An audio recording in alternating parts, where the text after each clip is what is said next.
Welcome back to DaBoot Tragedies, man. Watching this game again, I'm going to kind of talk about the defense only in this video. We can just jump right into it, starting off with who I think, performed badly, not up to their standards, that need to get better. And we're going to start off with probably I'm not going to call him the worst player on the field for the Saints, but he had a very, very bad game in my opinion. Bradley Roby, playing that outside corner spot for Paulson Adebo, who was injured with an ankle injury. He did not look good in this game against the Falcons.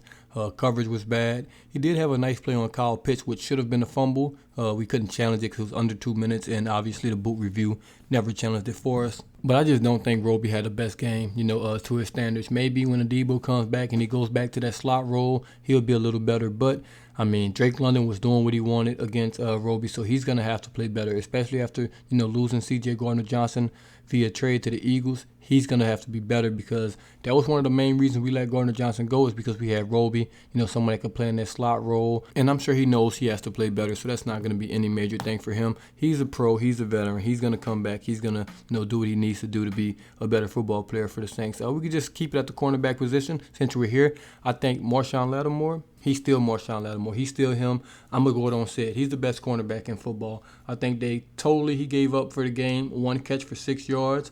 He got that phantom pass interference call, against Drake London at the end. Then he got that personal foul penalty, which is very stupid. But on the field play, man, he's great. He's locked down. Marshawn Lattimore is who Marshawn Lattimore is. He's probably not going to get that many targets this year because he's just too good. Going to that nickel position, Justin Evans, who got to start at nickel for Gardner-Johnson, or I guess for Roby since Adebo's out, but however you want to look at it.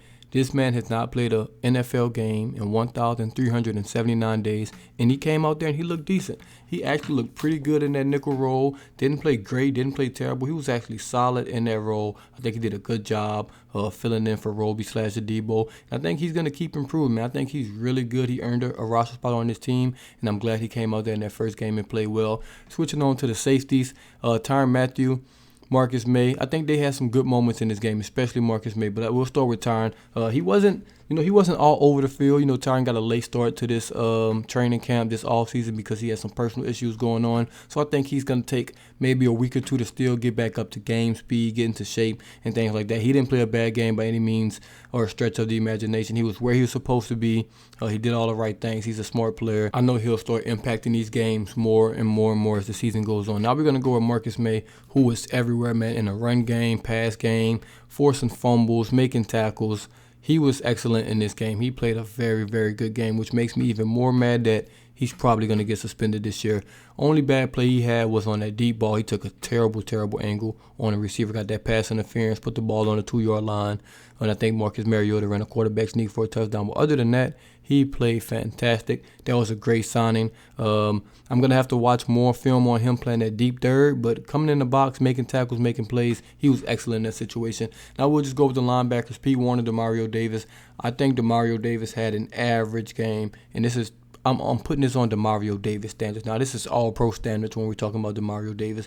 We're not just talking about any old linebacker. So if it's any old linebacker, he had a solid game. But by Demario Davis standards, I think he was okay in the pass coverage in this game. The middle of the field, we had a lot coming across the middle in his zones. Run game, he was okay, but I know it's different because there's a lot of zone reads, so he can't really just hit the hole. Like if it's a play action from Tom Brady to Fournette, he can just hit that hole full blazing because he doesn't really have to worry about Tom Brady, pulling it or anything like that. So with Mariota, everyone's just playing a little bit slower in that game. Everyone's not really, playing fast because they're trying to figure out, is it a jet sweep, is it a zone read, is Mariota going to pull it? So I understand that, but he didn't play his best game, in my opinion. Still didn't have a bad game. He's still Demario Davis now. Also, I'm not really a box score guy, but he did finish with 6 tackles, 5 solo, which is an okay game from Demario Davis, which was my point. Now we're going to go to Pete Werner, who I think had the better game of the 2 linebackers. He was all over the place. He had 13 total tackles, 12 solo tackles. Man, that's absolutely amazing.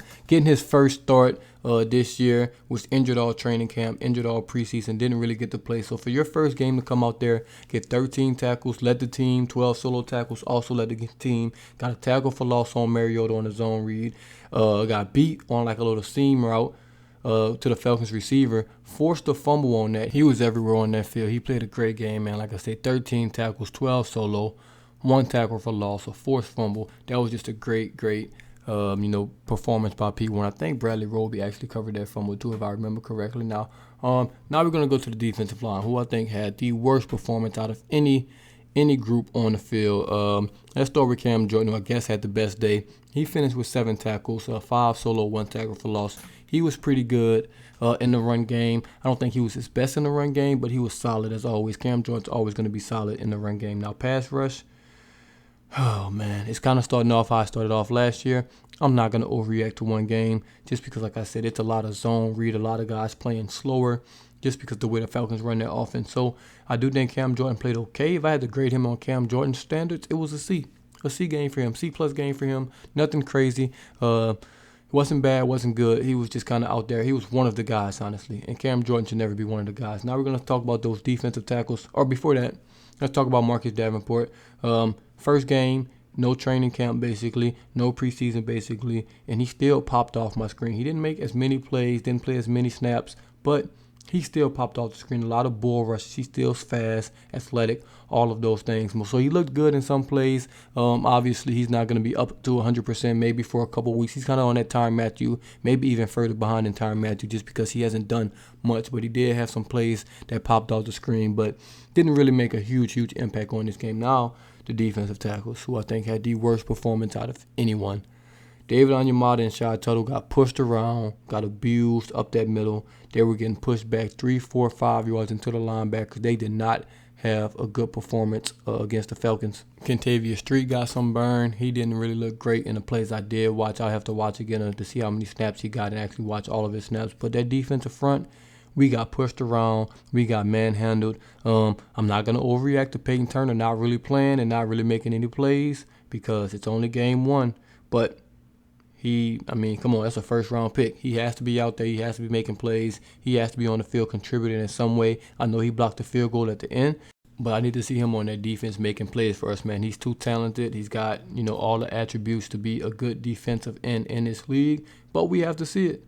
Like I said, we can't keep talking about his first game against the Carolina Panthers forever. That's over with. It's a new season. He's healthy. He has to make plays for us. He has to be on the field. The Saints got to find a way to get him on that field. I understand we got Davenport. I understand we got Cam Jordan. But Peyton Turner needs to be on the field. We have to see if he can play. If we can throw Cesar Ruiz out there and see if he can play, we can do the same for Peyton Turner. But let me know what y'all thought about the defense in this game, man. That first half was brutal. Like I said, fourth quarter, they stepped it up. They got the stops when they needed. They got key turnovers when they needed, thanks to Marcus Maye, thanks to P. Werner.